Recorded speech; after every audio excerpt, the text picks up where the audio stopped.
You are listening to Alex Nanlohi Podcast, to know the Lord and to make Him known. Shalom, selamat malam teman-teman sekalian.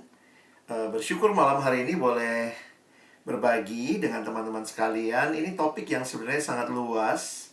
Saya tadi sama Kak Fona sepakat mungkin sekitar 20 menit, 15-20 menit saya coba sampaikan beberapa hal yang saya pikirkan berkaitan dengan topik ini. Lalu nanti sih lebih banyak kita diskusi ya, karena mungkin ada hal-hal yang teman-teman juga ingin tanyakan, ingin sharing. Nanti kita bisa lihat sama-sama ya dalam diskusi kita. Mari kita berdoa sebelum kita membaca merenungkan firman Tuhan. Kami berserah kepadamu ya Tuhan, Juru Selamat kami. Kami bersyukur karena dalam segenap pergumulan hidup, Tuhan selalu hadir dan tidak meninggalkan kami. Dan saat ini kami sama-sama juga rindu untuk belajar, melihat tentang relasi, dan Tuhan yang kiranya memimpin percakapan kami, dan juga diskusi di antara kami. Ketika kami membuka firman-Mu, buka juga hati kami, jadikan hati kami seperti tanah yang baik, supaya ketika benih firman-Mu ditaburkan boleh sungguh-sungguh berakar, bertumbuh, dan berbuah nyata dalam hidup kami. Berkati hamba-Mu yang menyampaikan, setiap kami yang mendengar, juga diskusi di antara kami. Dalam nama Tuhan Yesus kami menyerahkan pemberitaan firman-Mu. Amin. Ya teman-teman, ini khusus kesempatan kita boleh sharing bersama ya. Saya sih berharap kalau tidak ada kendala ya coba buka juga ya camnya gitu. Bisa saling lihat, saling kenal. Tapi juga saya ingin aja kita sharing. Wah ini sharingnya gimana orang sebanyak ini. Tentu nggak bisa satu-satu sharing ya. Tapi ya mari kita coba mengekspresikan ya. Apa kabar kita hari ini? Hanya hari ini ya. Nggak tanya 2 hari lalu, 3 hari lalu. How are you today? Nah, saya harap teman-teman, apa yang jadi kabarmu hari ini, silakan share di kolom live chat. Nah, perhatikan gambar ini. Kita pakai gambar ini aja. Kamu kira-kira hari ini suasana moodnya lagi seperti apa? Yang mana yang paling menggambarkan dirimu hari ini? Ya, waduh Kak, saya ada 2 hal. Pilih salah satu ya. Jadi cuma 1 nomor. Coba ditulis.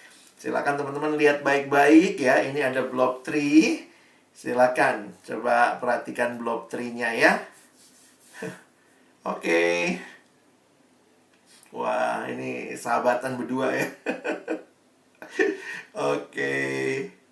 Saya mengusulkan kalau tidak ada kendala, mungkin di nama kalian juga boleh tulis tahun kuliah ya. Kalau kalian sempat kuliah, tamat SMA lalu kuliah, tahun kuliah tahun berapa, di namanya coba rename lah ya, supaya kita tidak terlalu asing ya. Paling tidak bisa tahu, kalau mau sebutkan dari kampus mana juga menolong ya, untuk kita saling kenal. Oke, terima kasih teman-teman untuk yang sudah share. Wah, ada yang nomor 5 nggak nih? Ada ya?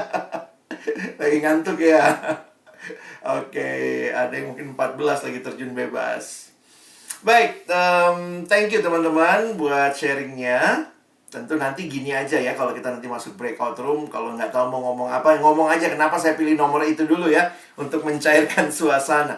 Oke, kita bicara tentang kehidupan kita, khususnya kalau kita berbicara single life. Wah, ini kan Single Bell ya, yang mengadakan persekutuan alumni yang kayaknya kata Kak Fona fokus sama teman-teman yang single. Kita buat ya ruang perjumpaan lah ya, satu sama lain.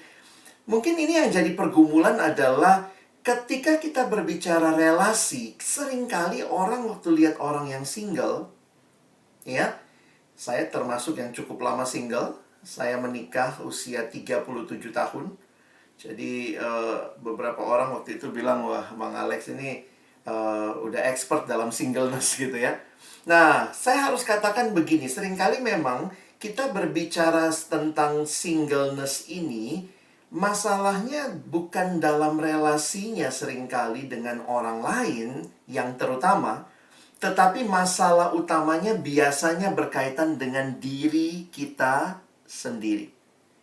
Karena itu sebelum kita berbicara lebih jauh tentang kesehatan relasi dengan orang lain, sebenarnya hal penting yang teman-teman dan saya harus sadari adalah ini. Siapa diri kita? Memandang diri tepat di hadapan Tuhan itu jadi penting loh buat kita yang sedang membangun relasi apapun bentuknya. Oke.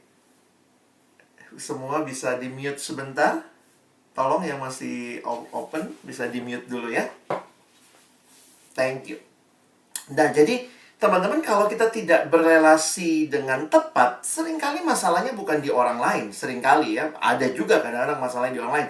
Tapi lihat dulu masalah dalam diri kita. Dalam pergumulan saya juga ketika jadi single gitu ya, masih single, itu kadang-kadang dalam budaya kita tuh menekan sekali ya. Oh, budaya menekan, wih, kalau ketemu tanyanya gitu, udah menikah belum? Begitu ya. Jadi percakapan-percakapan di reunian, di segala macam. Kalau masih under 30, di bawah usia 30, kayaknya masih fine-fine aja ya. Semua lagi ngejar karir gitu. Tapi kadang-kadang tanpa kita sadar itu waktu berlalu begitu cepat. Dan saya merasa juga, saya ngalamin juga, ada satu perasaan yang kayaknya something wrong with me nih ya. Jadi sebenarnya apa yang jadi masalah bukan relasi saya terutama, tetapi saya memandang diri saya. Dan karena itulah, baik dari tekanan masyarakat, dari idealisme yang kita punya. Kita semua pasti punya idealisme ya. Misalnya kita punya rencana mau merit umur berapa, kita rencananya nanti kerjaan nanti udah stabil di usia berapa. Tapi kan kalau tidak semua ekspektasi kita menjadi kenyataan, ada yang mungkin melampaui yang dia pikirkan, tapi juga banyak yang tidak sesuai dengan yang diharapkan. Sehingga kita mulai berpikir gitu, apa yang salah dengan saya? Baru kita mulai berpikir, apakah Tuhan kurang sayang sama saya ya? Kayaknya Tuhan ini nggak serius deh dengan hidupku. Nah, jadi seringkali teman-teman sadar atau tidak, masa-masa ini masalah utamanya, ya sebelum kita bicara relasi dengan orang lain, bagaimana relasimu dengan dirimu sendiri? Secara khusus sih tentunya dengan Tuhan yang menciptakan kita. Apakah kita memandang diri kita tepat di hadapan Tuhan? Ya, bukan di hadapan sesama. Jangan sampai kita merasa diri terlalu tinggi. Nah, ini kalau kita bandingin sama orang lain, atau kita merasa diri terlalu rendah. Jadi, teman-teman, yang saya ingin ingatkan buat kita gitu ya, karena mungkin kalau kita bicara kasus, pasti semua kasus tuh ini ya, tapi beberapa kali dalam konseling pribadi dengan orang-orang yang ada dalam masalah relasi, sedang masa-masa penantian, atau masa-masa yang kita bilang krisis, masalahnya itu bukan di relasinya dengan orang lain, tapi dengan dirinya sendiri, dan bagaimana dia percaya bahwa Tuhan itu hadir dan bekerja dalam hidupnya. Dan buat kita yang sudah dalam Kristus, saya pikir identitas kita itu secure in Christ. Jadi banyak kali orang bisa insecure tuh, ya, karena hanya pendapat orang, pendapat keluarga, yang which is itu pasti semua tanda kutip ya. Mereka tuh concern dengan cara mereka. Jadi saya juga belajar untuk menerima pertanyaan itu, karena di budaya kita tuh kayak lazim lumrah begitu ya. Pertanyaannya kalau saya dulu studi di Inggris, orang kalau di Inggris itu pertanyaan pembukaannya adalah how is the weather? Gimana cuaca? Kita di Indonesia basa-basinya langsung nanya umur berapa? Udah menikah atau belum? Kalau udah married anaknya berapa? Itu basa-basi kita. Jadi kadang-kadang orang bukannya mau nanyain, tapi memang itulah basa-basi pembukaan percakapan, which is not very sensitive, karena itu langsung masuk ke hal yang sangat pribadi bagi beberapa orang, tetapi buat orang lain itu culturally fine. Nah, jadi teman-teman, kita perlu tuh punya identity yang firm di dalam Tuhan. You are not less human just because you are single. kamu bukan kurang manusia hanya karena kamu single. Enggak ya. Kamu tuh bukannya Tuhan bukannya kurang mengasihimu begitu ya. Karena budaya seringkali mengatakan begitu ya. Kalau ada dalam budaya tertentu adiknya yang menikah duluan, habislah kakaknya tuh ditepuk-tepuk semua ya. Aduh ya. Semoga cepat dapat ya. Maaf ya, kasihan kau dilangkahi dan seterusnya. Nah, jadi teman-teman ini yang harus kita sadari. Sehingga masalahnya adalah how to build a healthy relationship. You need to have a healthy relationship with God dan juga lihat dirimu. Ya. Teman-teman boleh di-mute dulu, perhatikan yang belum di-mute supaya kita bisa dengar sama-sama dengan baik ya. Nah, jadi ini yang saya coba perhatikan ya dalam bicara healthy relationship. Sementara di sisi lain ya, saya lagi banyak belajar melihat culture. Dan culture itu kan ditandai dengan apa yang jadi produk culture itu biasanya musik dan film. Nah, ini hal kedua yang saya mau garis bawahi. Teman-teman ada dalam culture yang sangat menekankan atau sangat meninggikan perasaan. Ya, kita sadar atau tidak ada di dalam culture seperti itu. Kalimat-kalimat seperti ini, follow your heart, ikuti aja apa kata hatimu. Sehingga kita melihat banyak orang yang merasa ya udah, ya saya kan ikutin hati saya gitu. Gue ikutin yang gue mau, kata anak Jakarta gitu ya. Dan ini saya harus katakan kita perlu mengkritisinya. Karena realitanya begini ya. Ingat baik-baik bahwa masalah utama kita itu sebenarnya justru di hati kita. Nah, ini yang harus kita ingat. Culture kita mengatakan hati seperti jadi kompas kehidupan. Just follow your heart. Hati bilang, ya udahlah, HTS-an hubungan tanpa status, ya udah ikutin aja. Kalau yang penting kamu dapat kenyamanan, just follow your heart. Tidak masalah, nggak ada status. Yang penting saya nyaman. Perasaan diangkat begitu tinggi, hati diangkat begitu tinggi, sampai-sampai lupa bahwa hati pun sudah jatuh dalam dosa.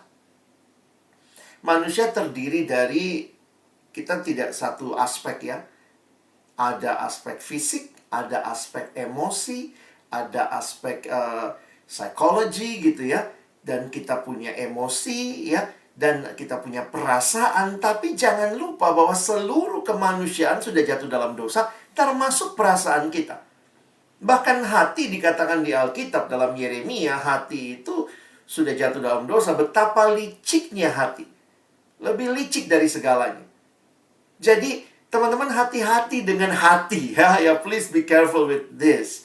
Karena banyak pergumulan alumni single maupun menikah. Sebenarnya ini bukan cuma yang single aja. Banyak pergumulan alumni yang saat ini ada. Bahkan ya, kalau ini kan spirit zaman ya. Saya melayani di siswa, melayani di mahasiswa. Ini nih, follow your heart. Ikutin hatimu, ikutin hatimu. Seolah-olah hati itu penentu kebenaran. Padahal kita mesti lihat juga bahwa hati ini yang adalah sumber masalahnya. Jadi memang menarik untuk perhatikan ya. Saya kutip kalimat ini.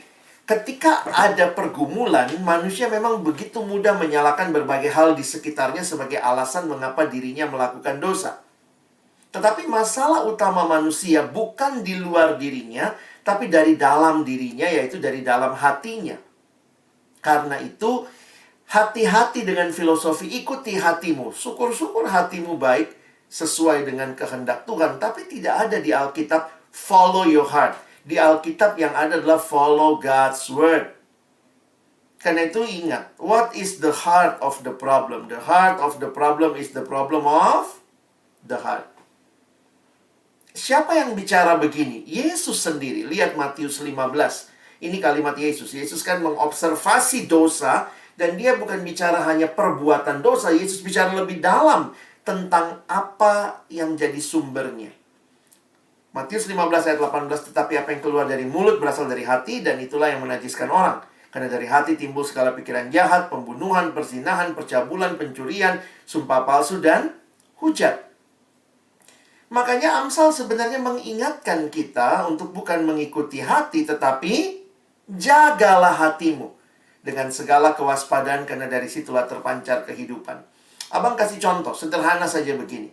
Ada anak pergi KKN, ya, waktu mahasiswa pergi KKN, nah 1 minggu atau 1 bulan lah ya, ada di desa tertentu sama satu kelompok temennya, lalu deket lah sama lawan jenis, ada cewek cowok, satu Kristen, satu non-Kristen, tapi deket, dapat tuh feel-nya. Kenapa? Karena mungkin sehari-hari cuma lihatnya itu mulu ya. Dan ketika mereka merasa feeling itu kuat sekali gitu, gue sayang banget sama dia, gue perhatiin sama dia. Tetapi akhirnya dia pikir kompas hidup adalah hati. Bukan. Kompas kehidupan itu adalah firman Tuhan. Firman-Mu pelita bagi kakiku, terang bagi jalanku. Jangan atas nama hati, atas nama perasaan, kita membenarkan ketidakbenaran. Bukankah terang dan gelap tidak bisa bersatu? Jadi, makanya saya agak takut nih ya melihat apa yang ditawarkan dalam banyak hal ya. Misalnya, bicara tentang apa? Bicara tentang drama, bicara tentang lagu, bicara tentang film. Itu budaya yang ada. Semua konsepnya adalah ikutin hatimu. Just follow your heart. Kalau hati lu pengen, ikutin aja gitu. Sampai-sampai ada alumni yang dengan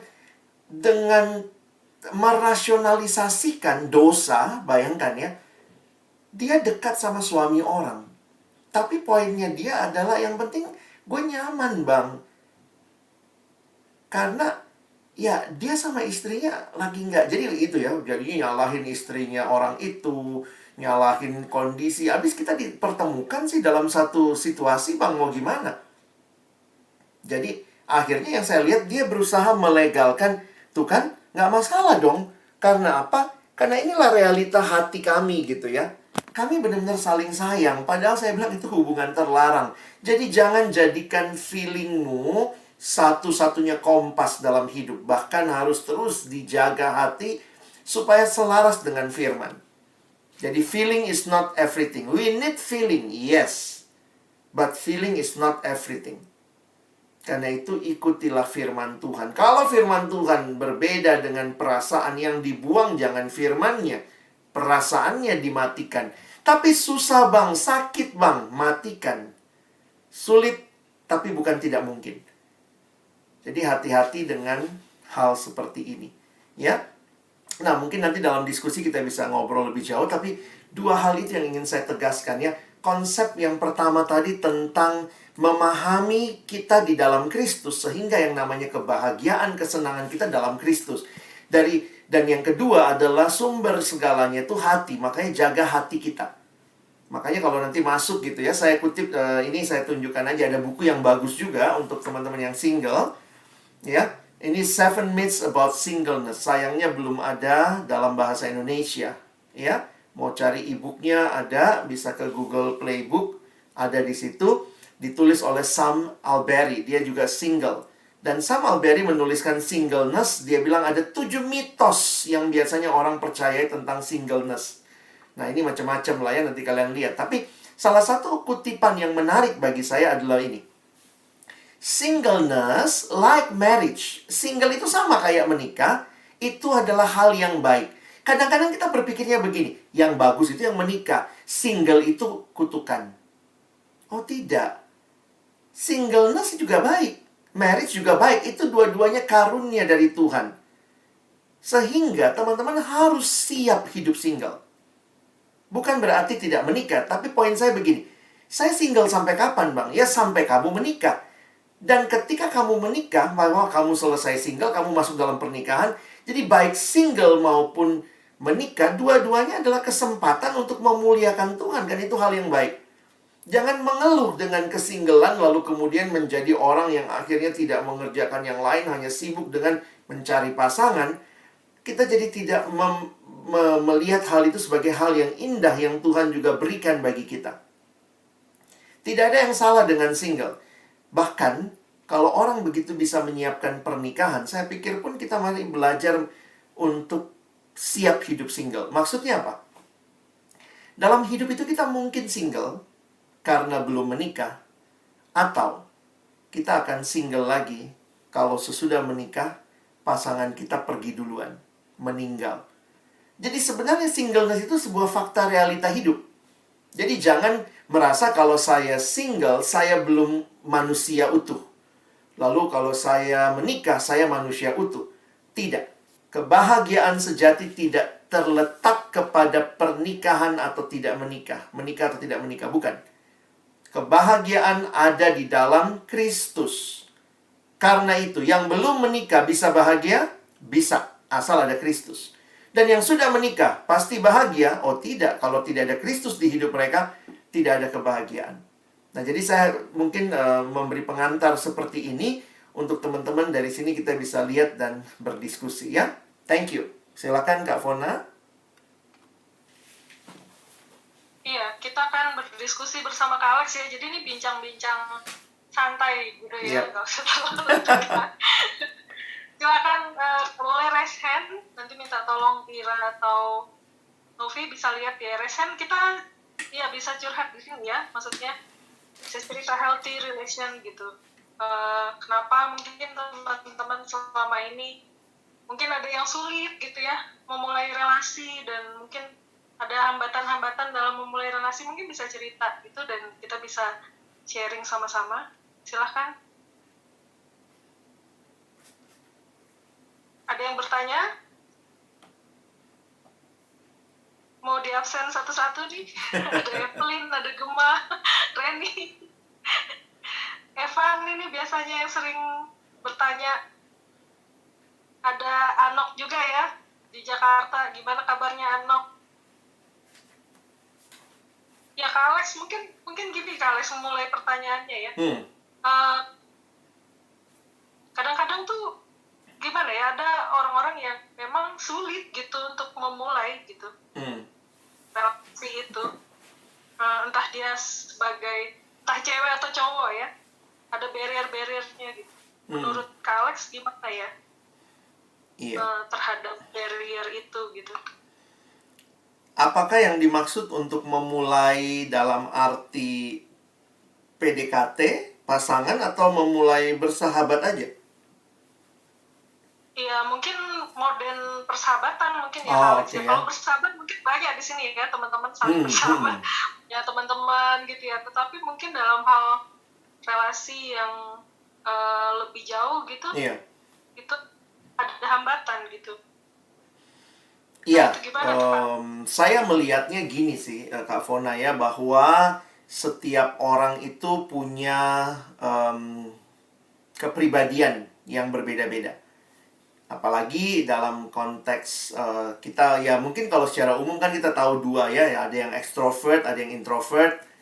Dan sebenarnya kalau kita teliti mendalam, kalau kalian belajar psikologi juga gitu ya, extrovert, introvert bukan halangan untuk berelasi. Cuman kan ada yang bilang introvert biasanya lebih laid back, lebih kurang inisiatif. Kalau extrovert mungkin dia lebih berinisiatif. Jadi saya tetap melihat setiap kita butuh berjuang ya untuk mengenali diri kita, dan kemudian melihat bagaimana kita juga punya kekuatannya di mana, kelemahannya di mana. Dan saya pikir penting ya kita punya komunitas. Karena itulah saya pikir penting kita punya orang-orang yang kenal kita, mereka yang doain kita, mereka yang mungkin bisa menolong kita untuk membangun relasi dengan orang yang mungkin kita pikirkan, kita gumulkan, kita doakan.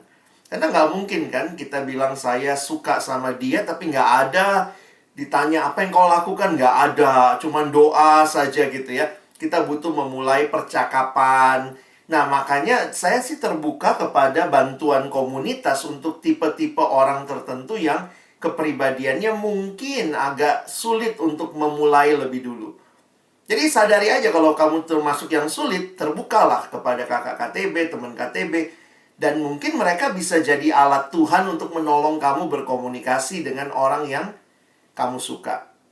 Nah, di sisi yang lain, yang terlalu terbuka pun kadang-kadang lawannya lari gitu ya. Bukan lawannya ya, calonnya itu, serem amat baru ketemu. Saya nggak cari, langsung ngomong gitu ya, saya nggak cari pacar, saya cari istri. Wah, langsung. Jadi, untuk orang-orang seperti itu pun kadang-kadang saya melihat tetap juga butuh orang lain yang akan memberikan konteks gitu ya. oh memang dia cukup serius tentang hal ini. Jadi akhirnya juga yang mungkin dideketin nggak lari gitu. Jadi sebenarnya setiap kita perlu kenali diri, tapi yang kedua, saya melihat untuk kita yang Kristen, mari manfaatkan juga kehadiran komunitas yang baik untuk menolong kita menjaga maupun mensupport kita. Mungkin itu, Wan. Iya, kalau ada yang mau bertanya silakan ya. Ini kesempatannya nih ya, kesempatan yang cukup langka untuk bisa diskusi-diskusi seperti ini.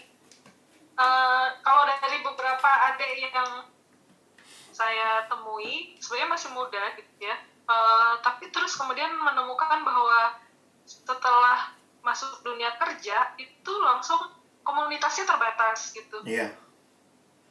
Kemudian sibuk dengan pekerjaan sehingga akhirnya relasi-relasi untuk dekat dengan teman pria atau teman wanita itu juga cukup terbatas yang mungkin sama-sama orang percaya gitu ya. Nah, Kak Alex punya tips nggak kira-kira gimana ya kalau kondisi-kondisi seperti itu? Iya, saya juga makin sadar hal itu ya. Apalagi kalau teman-teman ada di daerah yang mungkin mayoritas non-Kristen. Waktu masuk dunia kerja, wah makin susah tuh nyarinya. Tapi di sisi yang lain juga saya sadar ya, bahwa belajar percaya sama Tuhan di satu sisi, tapi di sisi yang lain juga mari aktif untuk boleh menjalin relasi, memulai, termasuk memperluas cakupan relasi kita. Nah, ini buat teman-teman, karena ya buat saya, manfaatkanlah ya kehadiran atau ada persekutuan alumni. Itu kan untuk menolong relasi kita juga lebih luas. Kalau mungkin ada perkumpulan orang-orang dari satu daerah kita atau apa ya, bagi saya begini, itu nggak datang sendiri ke kita gitu ya, tetapi kita perlu belajar juga membuka diri dan meluaskan pergaulan kita untuk bisa melihat ya, karena kalau sudah terbatas di dalam pelayanan, di dalam pekerjaan, maka di mana lagi tempatnya? Nah, saya pikir disinilah ya, keterlibatan di gereja, keterlibatan di dalam komunitas orang percaya di luar di luar persekutuan ya. Karena kadang-kadang banyak yang bilang gini, iya Kak. Nah, ini juga susahnya ya. Di persekutuan semua rasanya udah kakak adik gitu ya. Kakak adik, akhirnya nggak ada yang jadian begitu ya. Tapi kan sebenarnya sisi yang lain ini jadi kesempatan sebenarnya. Untuk juga belajar melihat lebih luas. Tapi yang kedua, yang perlu juga kita sadari, ya hargai komunitas di mana kita ada. Buka mata aja lebar-lebar gitu ya. Saya tetap meyakini Tuhan memberikan komunitas kepada kita. Ini juga cara Tuhan ya. Coba list ya, siapa yang masih single di komunitas kita. Lihat, ajak ngobrol gitu ya. Mana tahu itu yang Tuhan berikan jadi pasangan kita. Ya, daripada cari juga terlalu jauh, padahal mungkin di depan mata ada. Cuman kadang-kadang kita begitu ya. Aduh, udah gak ada rasa sama dia, gue udah mati rasa sama dia. Cobalah dulu ya. Jangan langsung menutup kemungkinan-kemungkinan itu. Apalagi sampai carinya ke diskotik, clubbing, wah udah susah tuh. Mungkin itu dulu Kak Fon. Ini ada Ziko nih mau tanya. Ziko Hosea, silakan Ziko. Boleh videonya kalau masih bisa biar kenal gitu, biar tahu ya. Udah kok Bang Alex udah kenal. Iya, gimana deh? Ini Bang, dulu kan aku kan sempat nih Bang, mau dekat sama perempuan Bang. Cuma ya sih, cantik Bang, tapi apa ya? Cuma ya gitulah Bang, materinya luar biasa Bang. Sampai bilang aku kurang dewasa sama belum berpenghasilan. Nah, mau nanya nih Bang, kalau mau nginjili perempuan kayak gitu gimana ya Bang ya? Biar dia nggak materi aja gitu Bang. Kamu benar mau nginjili atau mau pacaran sama dia? Ya dua-duanya sih Bang, sekaligus. Oke. Ya, thank you Ziko. Sebenarnya begini teman-teman ya, kita perlu punya prinsip juga ya. Prinsip yang utama, jangan berpikir kita mesti bisa bedakan bahwa kita mau pendekatan untuk relasi yang lebih dalam atau mau mengubah dia. Karena itu dua hal yang saya lihat tidak selamanya bisa terjadi bersamaan. Bahkan bisa cenderung frustasi ketika bahkan ada yang suka begini. Kita di Indonesia banyak konsepnya begitu ya. Udah merit aja lah biar lebih tanggung jawab. Jadi anak memang nggak tanggung jawab, tapi orang tua aja. Ini orang tua kan konsepnya gitu beberapa budaya. Ya udah kawinin aja, nanti dia punya tanggung jawab. Jadi bukannya dilatih bertanggung jawab, tapi dimasukkan ke pernikahan supaya tanggung jawab. Nah termasuk juga yang mungkin Ziko bilang gitu ya. Kalau sisi yang lain dia masih matre, maka sebenarnya ya kita perlu untuk lebih dalam lagi ya mungkin menginjili dia, dalam arti juga menolong dia untuk melihat bahwa yang paling penting bukan harta. Lepaskan dulu keinginan untuk menjalin relasi. Nah kalau sampai berani menjalin relasi dengan harapan supaya dia berubah, nah itu pun saya pikir hati-hati karena tidak segampang itu. Atau di sisi yang lain ya udah minta juga atau kita berdoa supaya Tuhan yang memakai orang lain selain kita. Kadang-kadang kita yang punya perasaan terhadap orang itu kita bias. Kita bias ya, kita pengen dia, tapi kita juga pengen ngubah dia. Tapi kalau dia nggak berubah ya sudahlah, gue juga sudah sayang sama dia. Jadi akhirnya tidak jelas. Nah tapi satu sisi yang saya pikir bisa juga ya melalui orang lain itu jadi alat Tuhan menolong dia berubah. Saya lihat beberapa kali kalau ada yang pacaran atau ada yang mau berelasi dengan tujuan mengubah, termasuk yang menikah supaya dia berubah, hati-hatilah. Tidak segampang itu, tidak semudah itu ceritanya. Jadi coba pisahin dulu ya. Mungkin ini tahap setahun ini ya udah jadi sahabat, coba beritakan Injil sama dia, sesudah nanti lihat responnya barulah kita pikirkan what next dalam relasi ya. Salah satu kunci penginjilan adalah relasi. Dalam arti relasi, jadi nggak mungkin kita beritakan sesuatu kepada dia kalau kita nggak pernah punya relasi. Ngobrol aja nggak pernah, ngajak ketemu mungkin nggak pernah. Tapi kalau kita punya relasi, nah itu jadi alat atau satu tools yang baik, jalan yang baik untuk bisa memberitakan kebenaran. Mungkin itu ya Ziko ya. Makasih Bang. Ya. Ini ada yang nanya, ini DT, Lisandra DT, silakan. Langsung aja Halo, nanya. Kak Pona, Bang Alex, Halo. semuanya. Aku Lisandra, atau biasanya dikenal DT kalau di Perkantan Jogja. Sekarang stay-nya di Jakarta. Ini such an interesting topic. Tapi, di satu sisi, oke, gini Bang. Jadi kan salah satu topik yang mau kita tahu adalah how to stay emotionally and spiritually healthy in a relationship. Aku extend sedikit Bang. Ketika kita ngomongin relationship kan berarti kita juga ngomongin tentang keluarga gitu Bang. Nah tadi aku sangat meng-highlight ketika Bang Alex bilang bahwa pun ketika kita single, kita tuh juga sedang develop ourselves mungkin untuk lebih dekat Tuhan, lebih kenal bagaimana karyanya dalam hidup kita, dan lain sebagainya. Nah, tapi kondisinya, tadi Bang Alex juga mention ini untuk teman-teman, termasuk saya yang sudah mendekati usia 30 gitu ya, atau lebih dari 30, yang lebih berkomentar adalah keluarga. Nah,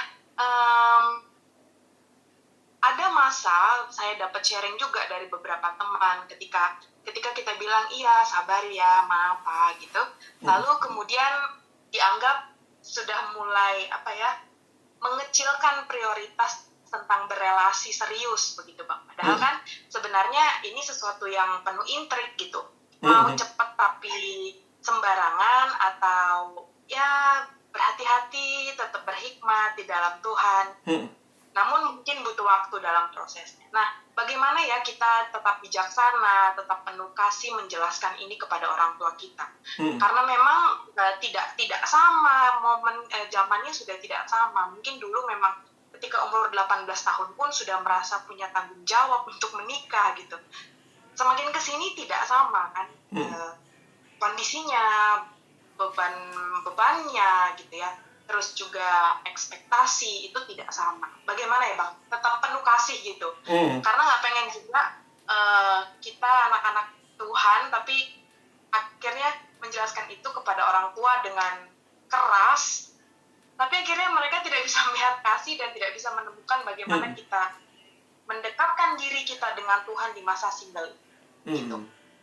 Thank you Bang. Thank you, makasih ya. Ini pertanyaan sangat relevan dan sangat banyak ditanyakan di tengah-tengah pergumulan relasi, khususnya teman-teman yang single. Kenapa saya bilang khususnya yang single? Karena yang sudah married pun pertanyaannya sama lagi gitu. Kapan punya anak? Itu another stressful things lagi.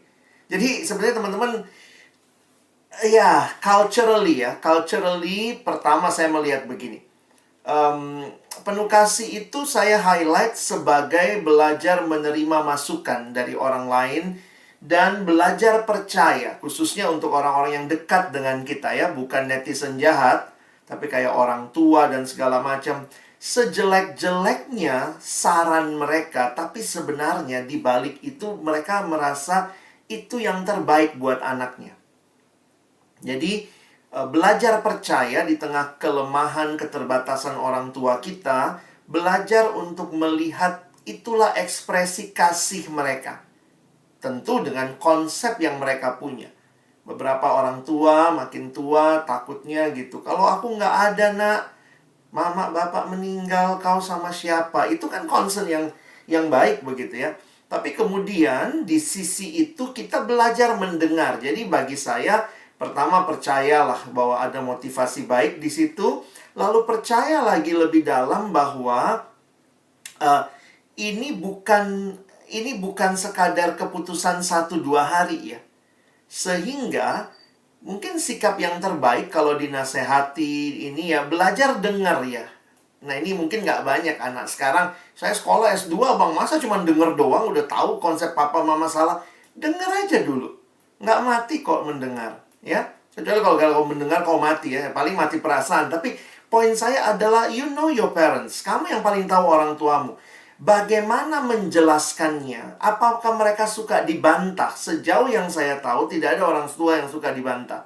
Jadi belajar aja mendengar, menganggukkan kepala, terima dulu. Soal agreement there's another thing. Waktu nanti suasananya lebih enak, cobalah bicara heart to heart yang ya sekali lagi orang tuaku nggak bisa diajak ngobrol heart to heart. Nah saya nggak tahu orang tuamu masing-masing, tapi belajarlah untuk terima dulu dan dalam waktu yang pas untuk ekspresikan. Kadang-kadang Tuhan izinkan peristiwa terjadi. Ketika seorang teman ada yang akhirnya sampai bercerai misalnya, lalu akhirnya orang tua yang satu ngomong, iya ya nak ya, ternyata bukan cuma asal menikah, tapi menikah dengan siapa. Jadi kadang-kadang memang bukan kita juga yang bukakan ke orang tua kita ya, kita berdoa Tuhan tolonglah mereka melihat lebih daripada sekedar asal menikah. Nah, jadi saya mengartikan kasih itu, respect itu dengan dengar. Soal setuju belum tentu, dengar dulu.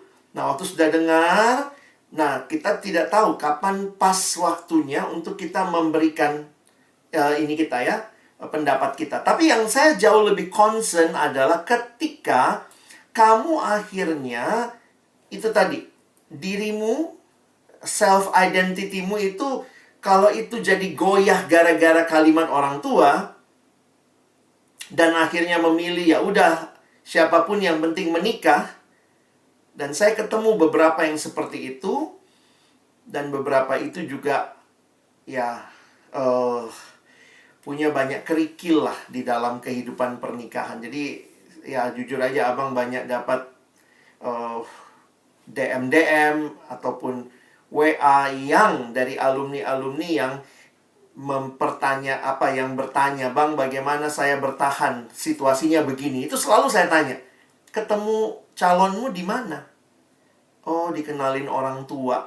Nah, makanya saya menggarisbawahi teman-teman ya, bukan cuma asal Kristen ya, tapi pastikanlah dia Kristen bertumbuh. Mungkin kamu bilang, aduh bang, tambah susah, Kristen aja susah dapatnya.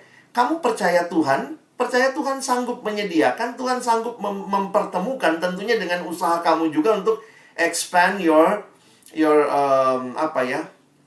circle lah. Tapi poin saya adalah jangan sampai kita belum mendengar nasihat orang, kita langsung juga termasuk orang tua langsung kita bilang, ini udah zamannya beda, harusnya papa mama. Nah, ini cara menjelaskannya kadang-kadang nggak gampang. Beberapa orang saya lihat itu bukan lagi menghormati orang tua. Ini juga another swing-nya ya. Jadi satu cuek banget sama orang tuanya, yang satu terlalu memberhalakan bahkan orang tua. Jadi ketika lihat bapak mamanya makin tua, jadi akhirnya saya pokoknya apa saja yang penting bapak mama senang. Menikahlah dengan orang yang nggak jelas siapa. Habis menikah, papa mamanya meninggal. Habis meninggal, dialah sengsara seumur hidup. Karena pasangannya bukan dalam Tuhan, tidak kenal Tuhan, hanya Kristen saja. Dipukulin, dikasarin. Tapi dia hanya mau menyenangkan orang tua. Ingat, orang tua wakil Allah, tapi orang tua bukan Allah. Karena itu yang pertama dan terutama yang harusnya engkau dan saya senangkan adalah Allah sendiri.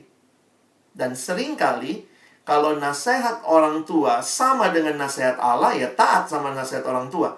Tapi kalau nasihat orang tua tidak taat sama nasihat Allah, dengerin Allah, jangan orang tua. Menikahlah kau nak, biar kau bahagia, biar adalah pendampingmu. Siapa dia, Mak? Anak Tuhan atau bukan? Kalau bukan, maaf, tolaklah dengan halus. Kalau itu kamu kompromikan hanya untuk membahagiakan orang tuamu, saya takutnya kamu yang nanggung nanti penderitaannya. Saya soalnya ketemu banyak sekali konseling, saya bisa cerita satu-satu. Waduh, itu ngeri tuh. Mungkin itu dulu. Ini ada yang direct message Bang, dibilang apa sih standarnya untuk healthy relationship itu sebenarnya artinya apa gitu, healthy relationship. Mungkin batasannya kita ya gimana gitu. Gitu. Saya melihat kalau ini benar teman-teman sedang berbicara, karena saya juga sebenarnya agak menafsir, kalian mintanya apa ya. Saya nangkepnya kalau kalian menafsirkan adalah dalam konteks misalnya kita membangun relasi untuk menuju pernikahan, maka saya lihat tariklah dari pernikahannya, ditarik dari belakang ke depan. Contohnya, kalau pernikahan jadi tujuan akhir, sebagaimana kita belajar di PMK ya, di persekutuan, bahwa tujuan berpacaran adalah untuk menikah.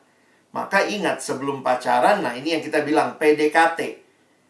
Nah, ini healthy relationship di mana nih? Teman-teman mau bicara healthy relationship di PDKT atau di pacaran? Nah, saya mulai dari PDKT dulu. Healthy relationship dalam PDKT adalah sedapat mungkin, secepatnya, kalau sudah jelas, perjelas statusnya. Jangan PDKT tanpa status tapi dekat. Itu cenderung menyakitkan. Ini saya ulang-ulang di banyak kesempatan. Kalau orang nanya, batasannya apa Bang? Sebenarnya kamu yang paling tahu batasannya ya. Karena begini, kedekatan laki dan perempuan, lawan jenis, tanpa status, itu bukannya baik. Itu cenderung menyakitkan. Dalam pelayanan alumni di kota yang lain, ada yang nanya gitu, iya Bang, kami soalnya nyaman satu sama lain, tapi katanya belum ada statusnya. Kenapa belum ada statusnya? Karena, nah ini alasannya, nggak mau terburu-buru Bang. Oke, kamu nggak mau terburu-buru, tapi relasimu itu sudah kayak relasi orang pacaran. Tapi dibilang pacaran, belum pacaran. Masih PDKT. Nah ini yang saya bilang, PDKT ini yang kamu maksud apa nih? Kalau PDKT sebaiknya ada batas waktunya supaya tidak berlarut-larut dalam relasi kedekatan tanpa status. Kenapa? Itu cenderung menyakitkan. Ingat baik-baik. Tiba-tiba dia jadian sama orang lain, tiba-tiba sakit gitu. Kenapa? Loh, dia bukan pacarmu kok. Kenapa marah dia jadian sama orang lain? Jadi banyak kali justru saya perhatikan hubungan-hubungan yang dinikmati feelingnya saja, banyak yang melanggar aturan, melanggar norma. Ini udah nggak jelas nih batasannya, ini pacar atau teman. Kalau lagi PDKT, maka jelas nih PDKT-nya sampai kapan. Iya, kami PDKT udah 3 tahun. Hah? Udah panggil papa mama, WA tiap hari, tanya makan apa, tapi nggak jelas dia siapa. Jadi bagi saya, healthy relationship harus jelas ini hubungannya apa. Waktu PDKT. Waktu sudah masuk dalam pacaran pun, healthy relationship as couples. Couples dalam arti pacaran. Nah, disitulah belajar bangun komunikasi, belajar untuk bisa kenal satu sama lain. Dan, nah ini jebakan-jebakan Batman-nya biasanya. Hati-hati dengan relasi yang sudah mulai toksik. Toksik itu maksudnya apa? Bisa jadi yang satu misalnya terus-menerus tidak membuka diri, tapi selalu menutupi bahwa ya udah, ada orang yang saya cerita juga ya, sudah dipukulin pacarnya.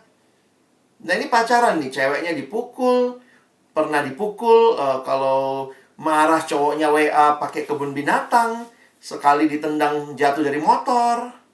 Jadi waktu dia datang sama saya, dia bilang, "Bang, bagaimana ya menurut abang?"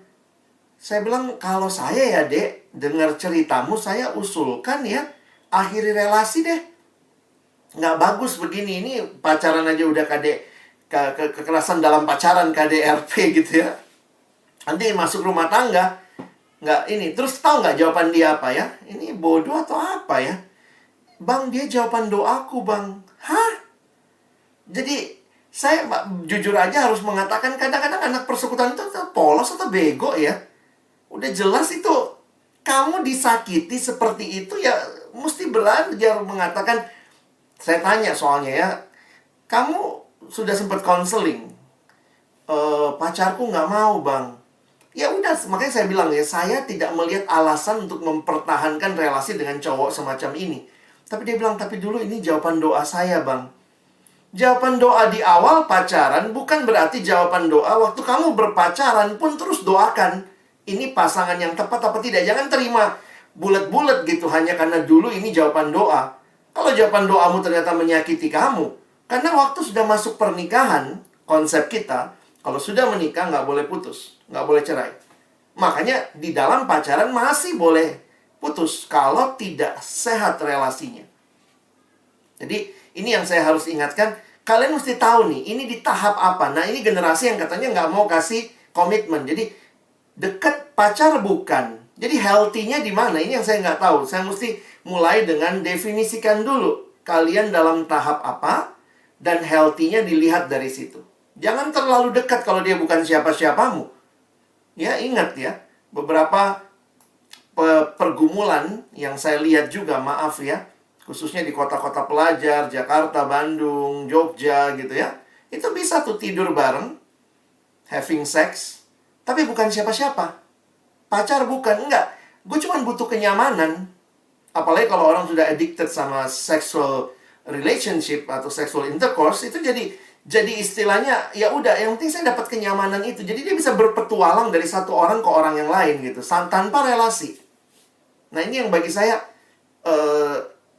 begitu rendahnya nilai seksual, hubungan seks dalam relasi suami istri, jadi sekedar pemanis sebuah relasi yang tidak ada apa-apanya.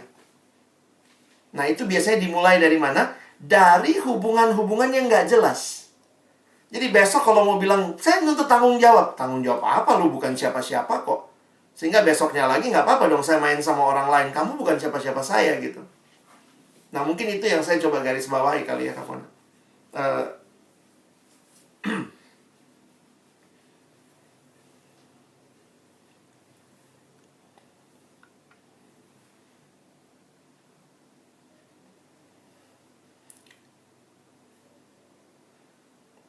Kak Fona masih mute kali?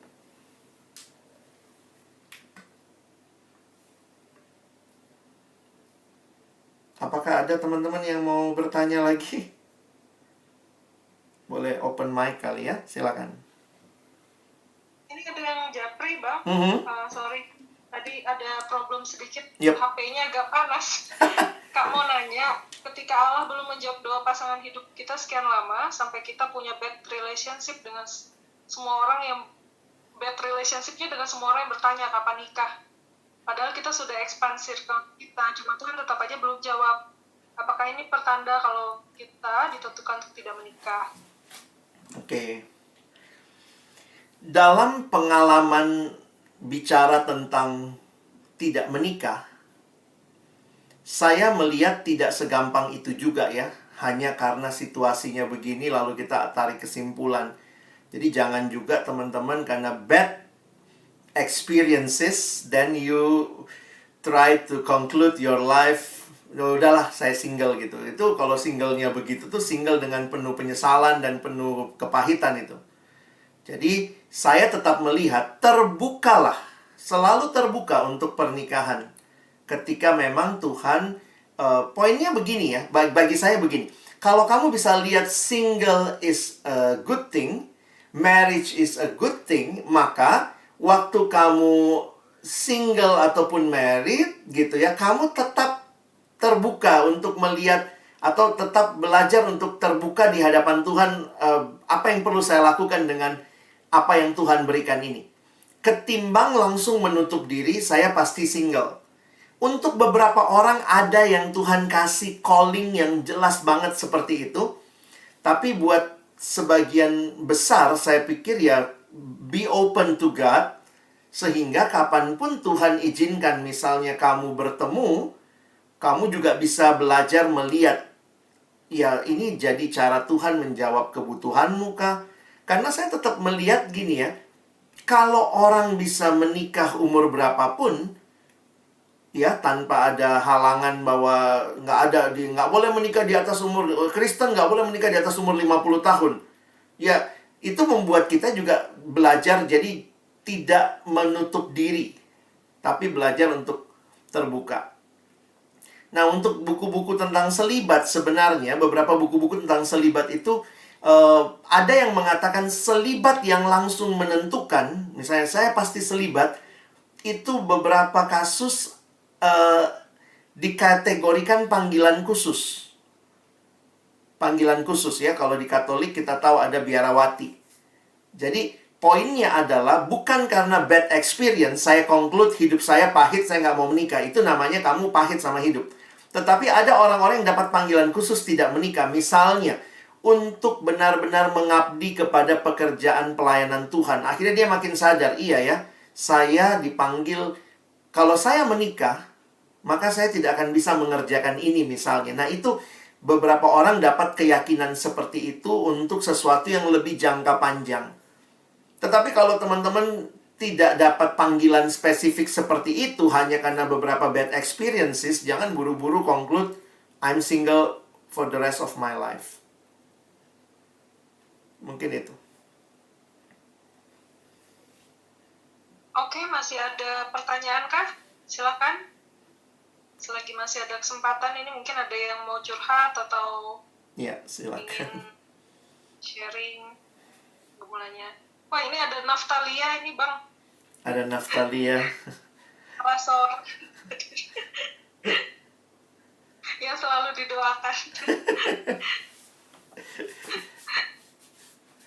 Gambarnya nangis Ya, apakah Natalia. ada yang mau bertanya lagi? Ya, ini memang kesulitannya ya Bang Alex ya, kalau kita lihat di persekutuan itu jumlah pria yang dibina atau yang ikut dalam persekutuan itu semakin sedikit gitu. Hampir di sebagian besar itu mungkin bisa dibilang 40% atau 30% malah gitu ya. Iya. Nah itu gimana ya Bang ya? Maksudnya sementara rata-rata mungkin adik binaan pelayanan kita ini dalam persekutuan aja kemungkinan besar kebanyakan wanita gitu. Dan hal seperti untuk menemukan orang yang mungkin orang percaya gitu ya. Kalau saya lihatnya dua hal sih Kak Fona. Pertama, internally ya, buat kita sebagai evaluasi internal bagi pelayanan kita, yuk kita fokus jangkau pria.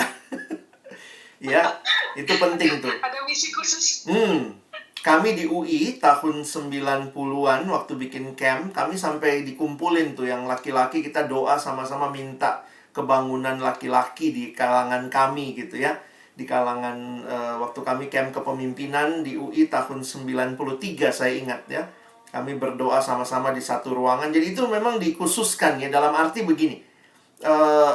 Jumlah laki-laki di banyak pelayanan di kampus kami waktu itu menurun. Nah, ini salah satunya juga dilihat dari jumlah perempuan meningkat dan banyak ketua persekutuan perempuan. Tidak ada yang salah sebenarnya dengan ketua persekutuan perempuan, tapi kemungkinan adalah karena laki-lakinya juga di sisi yang lain tidak banyak seperti yang Kak Fona bilang, cuma 30%. Padahal jumlah mahasiswa sebenarnya banyakkan, ya memang jumlah mahasiswa itu di beberapa fakultas khususnya ya.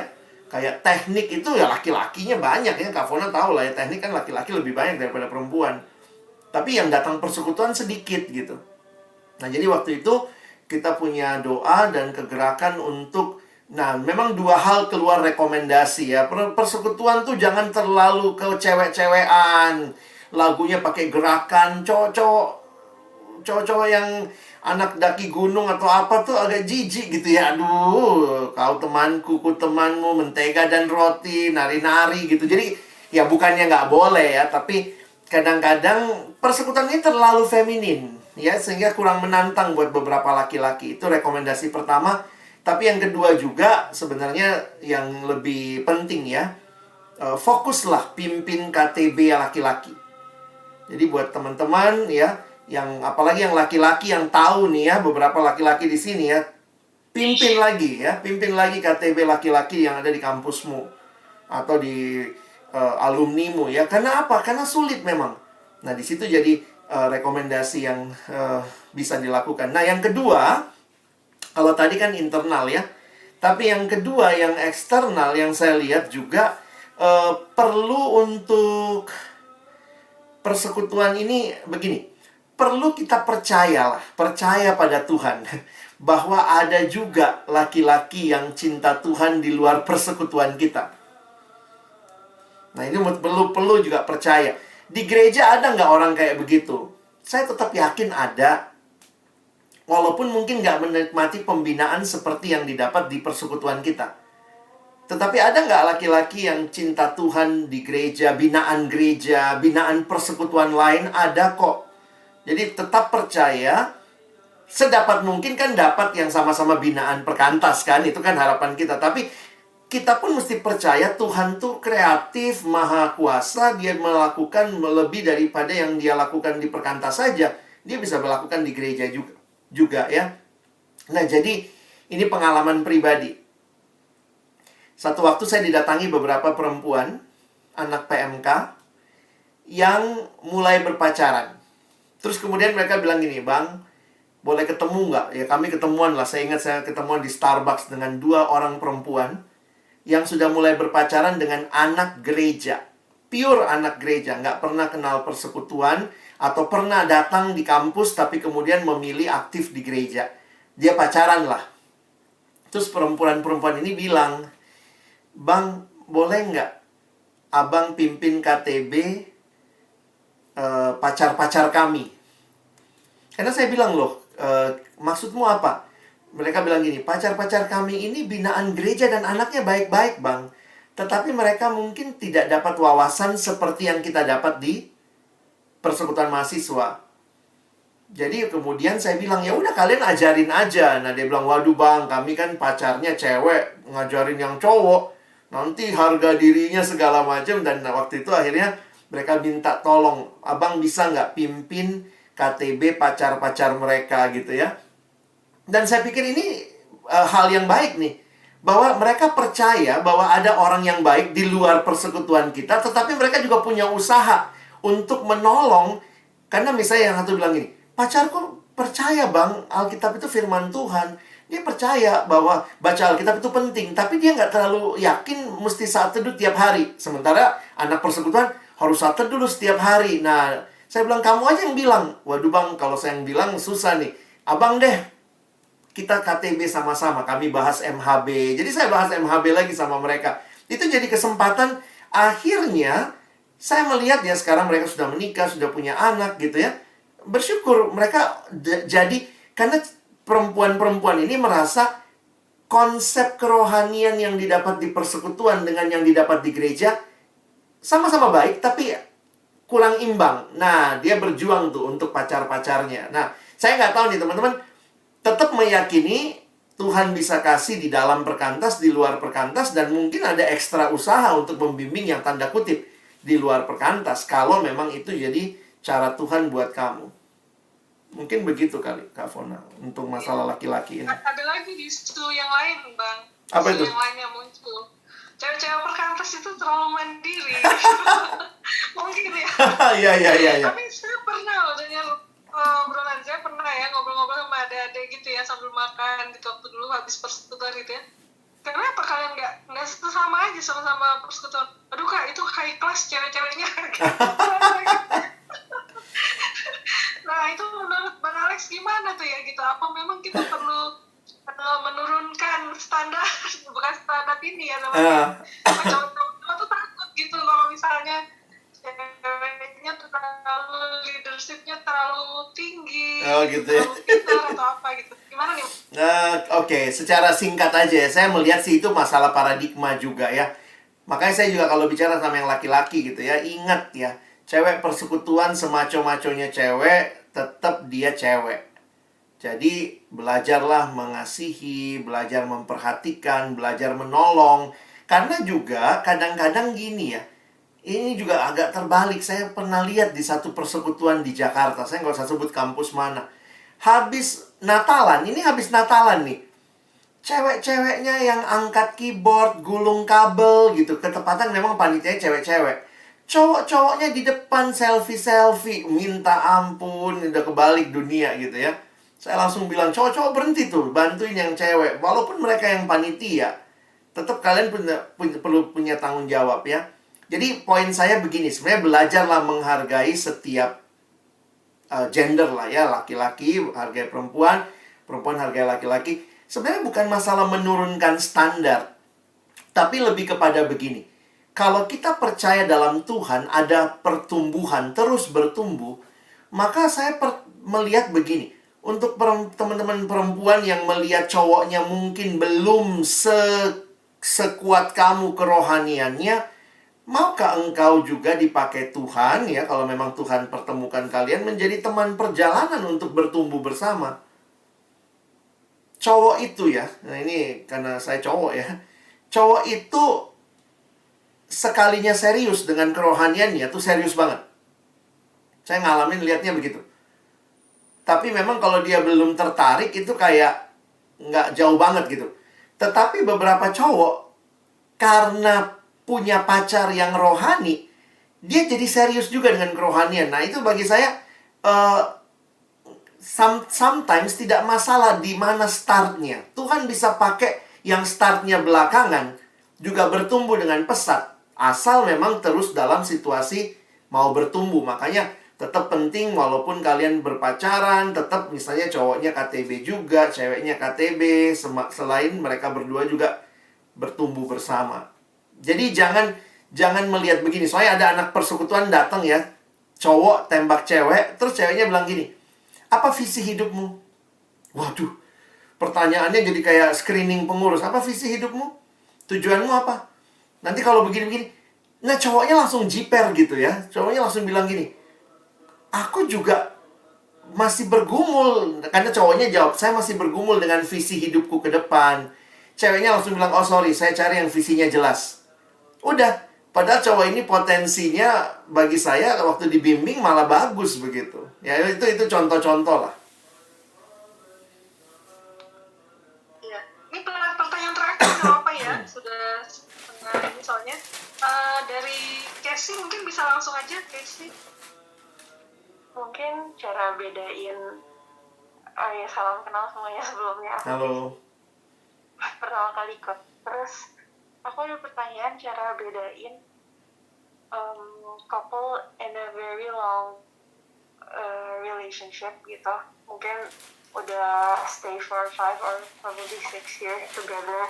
Tapi cara bedain kalau mereka itu stay because they feel like they're for each other, or just stay just because they're afraid of not having the chance to have another person that's better gitu.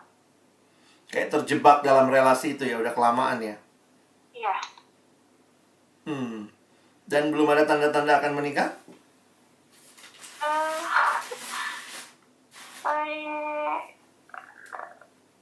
Mungkin ada, cuman karena mungkin kelamaan malah jadi ragu gitu, kayak awalnya yakin tapi lama-lama gitu. Thank you, Casey, pertanyaannya. Saya nggak bisa persis tahu kondisinya, tapi saya jawabnya dengan beberapa prinsip aja. Pertama, pacaran kelamaan tuh nggak baik. Makanya juga jangan pacaran kelamaan.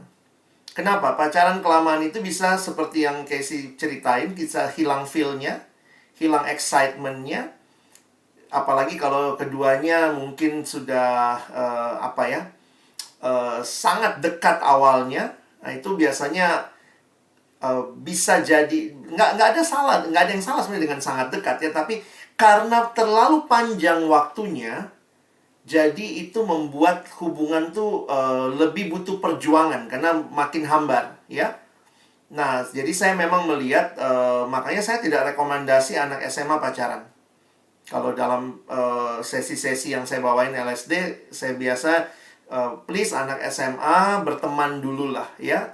Tuh pacaran terlalu cepat itu membuat kamu mau menikah kapan? Emang mau menikah besok? Kalau dia umur 17, dia mau menikah umur 27. Karena waktu itu saya bilang gini, saya setuju anak SMA pacaran asal jelas untuk pernikahan.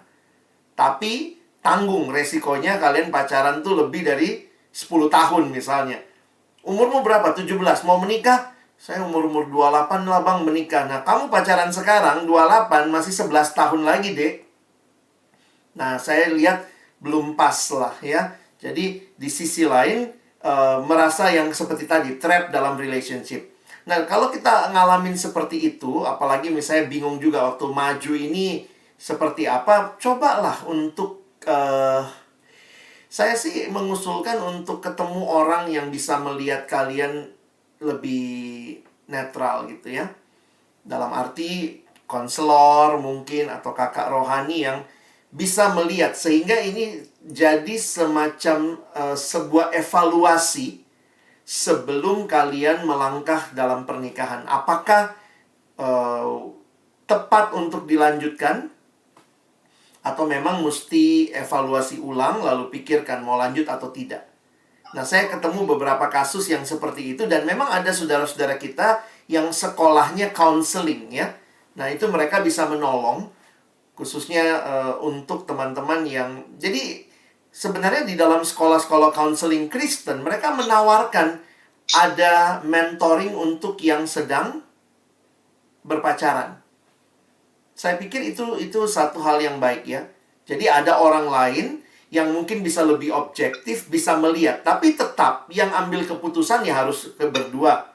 Tapi berdasarkan atau dengan masukan pertimbangan dari counselor. Nah, jadi memang it's not easy dalam complicated situation seperti itu. Tapi ya, selama masih pacaran, bagi saya kenal baik-baik sebelum memutuskan langkah selanjutnya. Nah, sama-sama. Oke, kita kayaknya mungkin bisa bisa tutup ya. Setelah ini breakout rooms untuk bisa saling mendoakan, sharing nanti. Setelah itu bisa tutup masing-masing aja langsung dalam doa. Mungkin Kak Alex bisa kasih kata-kata tips terakhir di persekutuan ini yang mungkin bisa take home message-nya buat teman-teman di sini. Thank you teman-teman. Saya melihat bahwa bagi kita anak Tuhan, maka healthy relationship kita mulai dari kita tinggal di dalam Tuhan. Kita membangun relasi dengan Tuhan dan dengan orang-orang yang juga mencintai Tuhan. Dan perjalanan relasi, kalau mulai PDKT, nanti akhirnya berpacaran sampai menikah, sebenarnya juga adalah sebuah perjalanan bersama untuk makin kenal Tuhan dan makin bertumbuh. Jadi karena itu, pastikanlah ya bahwa kita sedang berjuang bersama-sama. Dan perjuangan ini membuat kita makin cinta Tuhan dan makin cinta satu sama lain. Nah, itu yang perjalanan yang menarik. Salah satu definisi pernikahan yang saya suka adalah kalimat ini. Pernikahan itu adalah persahabatan seumur hidup. Jadi memang ada relasi yang terus dibangun. Makanya saya mengutip kalimat bahwa jatuh cinta itu gampang. Yang sulit itu bangun cinta. Karena kita harus bangun cinta itu tiap hari. Setelah menikah, membangun cinta. Bagaimana tetap jatuh cinta dengan orang yang sama setiap hari. Itu sebuah perjalanan seumur hidup. Ya, silahkan nikmati perjalananmu bersama Tuhan dan orang yang Tuhan bawa untukmu untuk berjalan bersama kamu. Ya, thank you. Ya, boleh tutupkan sekalian dalam doa, Kak. Yuk, kita berdoa ya. Tuhan, terima kasih buat kesempatan kami mendengar beberapa pemaparan. Mungkin tidak banyak yang juga bisa terjawab dari pergumulan, tetapi biarlah prinsip-prinsip yang dipaparkan kepada kami membuat kami menyadari, mengenal diri kami, mengevaluasi relasi-relasi kami, dan bagaimana kami boleh membangunnya bagi kemuliaan Tuhan. Terima kasih buat teman-teman yang memfasilitasi acara semacam ini. Dan kalau sebentar dalam breakout room kami akan sharing, saling mengenal, saling mendoakan. Biarlah menjadi kesempatan yang indah juga untuk boleh saling berbagi dalam pergumulan menjalani kehidupan di masa-masa kami single secara khusus seperti ini. Kami bersyukur, menyerahkan waktu selanjutnya. Dalam nama Yesus kami berdoa. Amin.